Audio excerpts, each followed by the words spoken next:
In this lesson, we're going to learn how to graph parent functions. Now, as we go through this course, we are going to graph a lot of different kind of functions and equations.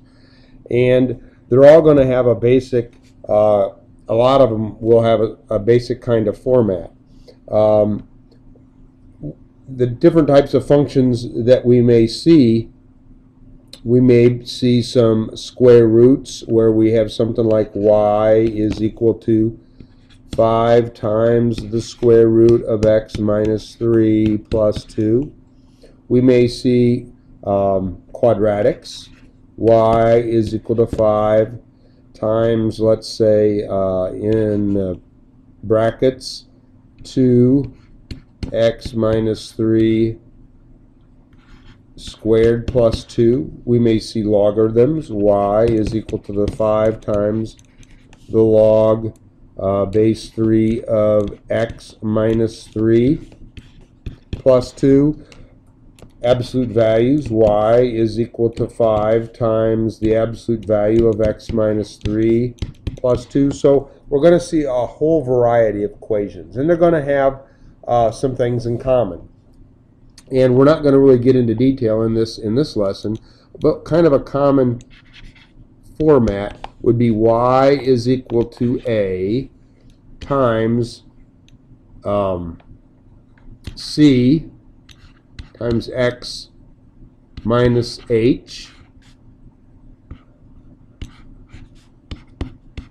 plus k, where each of these letters has a different function. This is going to be a y shift. The h is going to be an x shift. The c is going to be an x shrink or stretch, and the a is going to be a y shrink or stretch. So we're going to have to be able to plot equations like this, and there could be a square up here, it could be a square root. So what's actually going on inside this brackets could be a lot of different things. But all these things are going to start in the same basic situation, in that we're going to start with a parent function, then we're going to shift it and stretch it. So what we need to be able to do is, depending on the kind of equation I have, identify its parent function and then graph it. So let's start with that. So if I have several types of different equations I'm going to be looking at in this lesson, one would be something that may be a quadratic. So it may be y is equal to, say, x minus 2 squared plus 3. The parent of that would be y equals x squared. That would be a graph that does not have any shifts going on, like this x shift or the y shift. We may have something that's an absolute value.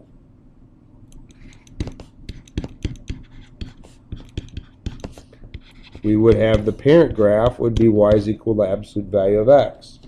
We could have a graph that is a square root.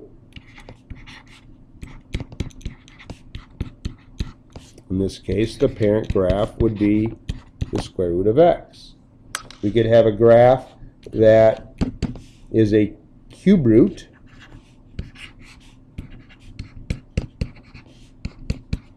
In this case, the parent graph would be the cube root of x.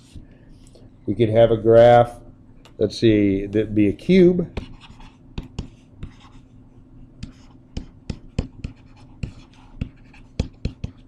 In this case, the parent graph would be y equals x cubed. And then a graph that you have never seen before probably would be y is equal to the greatest integer of x, and we could actually, let me change that, we could have some shifts going on.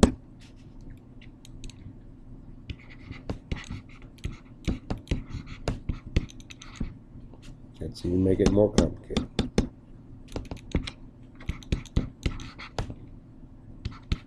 And my parent graph would be y is equal to the greatest integer of x. So we're going to learn how to plot these, the parent graphs. So the first one I want to start with is a function that is just, or y is equal to the absolute value of x. Now, since we're going to be plotting the same parents over and over for every time we have an absolute value, function, no matter how complicated it is, we're still going to start with this parent graph. We're going to pick some points that we're probably going to use for every graph. So this is what we'll do. We'll say y. This is the parent.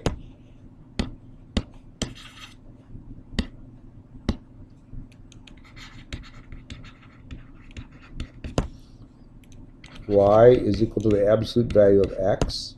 And we'll just make a table of some values here.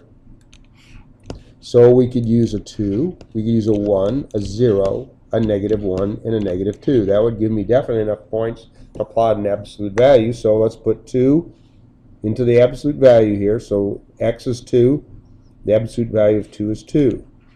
Substituting 1 in, the absolute value of 1 is 1. Substituting 0 in, the absolute value of 0 is 0. Now if I put a -1 in for x, the absolute value of a -1 would come out to be 1. The absolute value of a -2, if I put a -2 in for x, it will come out to be a +2. So when I graph this, I would have 0, 0, 1, 1, 2, 2, a -1, 1, and a -2, 2. So this is going to be my parent absolute value graph. Is going to look like that. So it's going to be the same one every time I plot absolute values. Is going to start with the same parent. The domain and range would be the domain, and I'm going to use two notations here. I'm going to start with using x's and y's, and I'm going to put it in interval notation for the honors classes. So let's see the domain. X could extend out left and right in all directions, so x would be equal to all reals. In interval notation, we would write it like this. The range, you can see that y is going to be greater than or equal to 0. So y is greater than or equal to 0 in interval notation. It would look like that. Okay, next graph. The parent graph, y equals x squared. Okay, so let's go ahead. Y equals x squared is my parent. Let's make an xy table. And let's fill in some values that we're going to use for every graph. Well, squares will have high values quickly, so we'll start pretty small here. 2, 1, 0, -1, -2. So if I plug 2 into this x, 2 squared is 4. 1 squared is 2. 0 squared is 0. -1 squared, -1 times -1 is 2. -2 squared is 4. Okay, so let's plot this. I have 2, 4. I have 1, 2. One. Wait a second.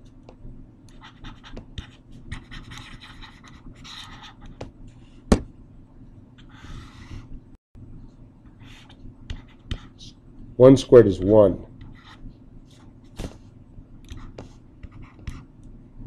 Okay, let's try that. That looks better. So 1, 1. 0, 0. -1 gives me a +1 when it's squared, and a -2 gives me a +4 when it's squared. Okay, so drawing that, it's going to come down, and not unlike the absolute value, it rounds at the bottom. So you got to make sure you ground your parabolas, and that would be a bad looking, but a parabola x squared. And let's do the domain and range. The domain is going to be going out all values of to the left. I can put in there all values to the right for x. So the domain would be x is equal to all reals. Interval notation from a -infinity to infinity. The range, you can see that y values start at 0 and go upward. So y is greater than or equal to 0 in interval notation, from 0 to infinity. Moving on to the next graph. It's a it's cubic. So, parent graph,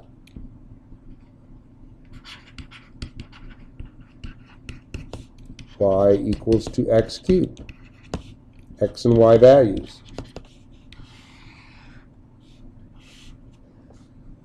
Let's start with 2. If I pick 3, 3 cubed is 27. So a 3 is already going to be off of most graphs that I do. So let's start with a 2.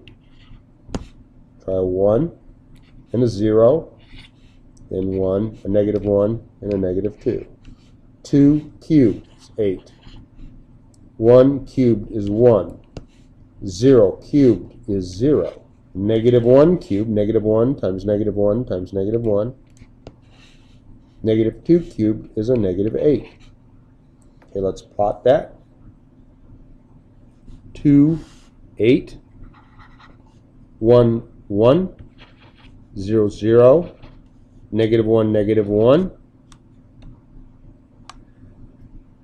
negative 2, negative 8. So a cubic graph, the parent cubic graph, is going to start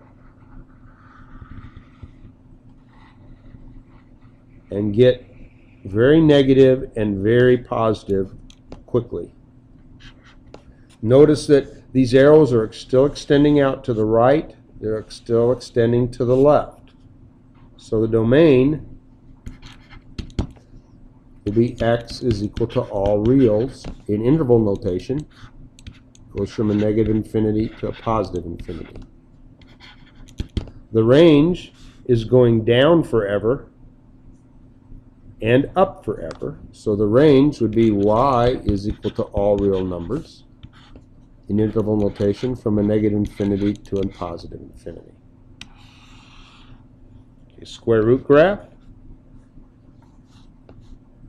Y is equal to the square root of x. Now we are not going to be able to put any negative numbers under the square root because you cannot take the you cannot take the square root of a negative number and remain in the real number system. It would form an imaginary number. So we will try the numbers. Let's see, we want to make nice even numbers, so if I put a 16 under there, I would get 4 out. Square root of 16 is 4. However, my graph only goes to 10, so we'll have to use a smaller number. How about 9? Square root of 9 is 3. Then let's try 4. Square root of 4 is 2. Let's try 1. The square root of 1 is 1. 0. Square root of 0 is 0. Now then I'd start to go negative numbers, and I can't use those, so we'll just have to plot those 4 numbers. So we have 0, 0, 1, 1, 4, 2, 9, 3.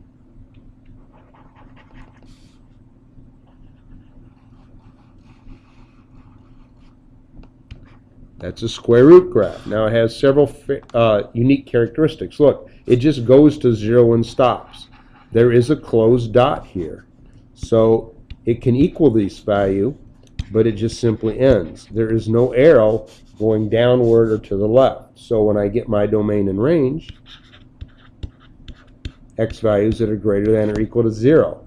In interval notation, start at 0, goes to infinity. The range or y values greater than or equal to 0. You can see that this is going upward. So interval again would be 0 to infinity.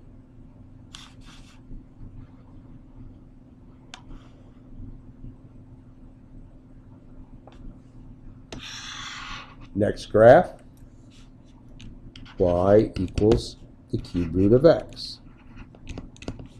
So let's try to find perfect cubes.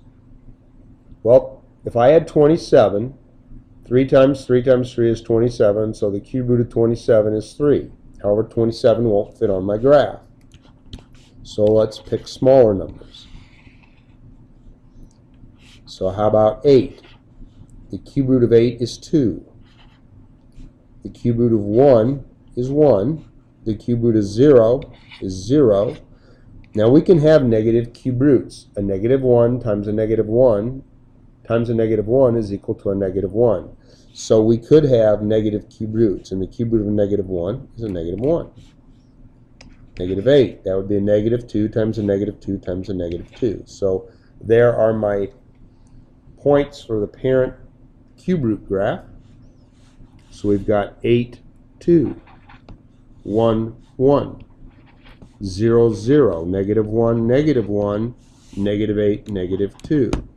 So the cube root graph looks like this.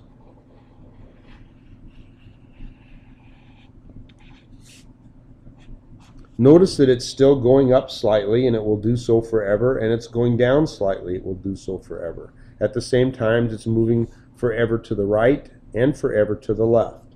So the domain is x equal to all reals, which would be from a negative infinity to infinity. And the range, y is equal to all reals, which is moving from a negative infinity to infinity.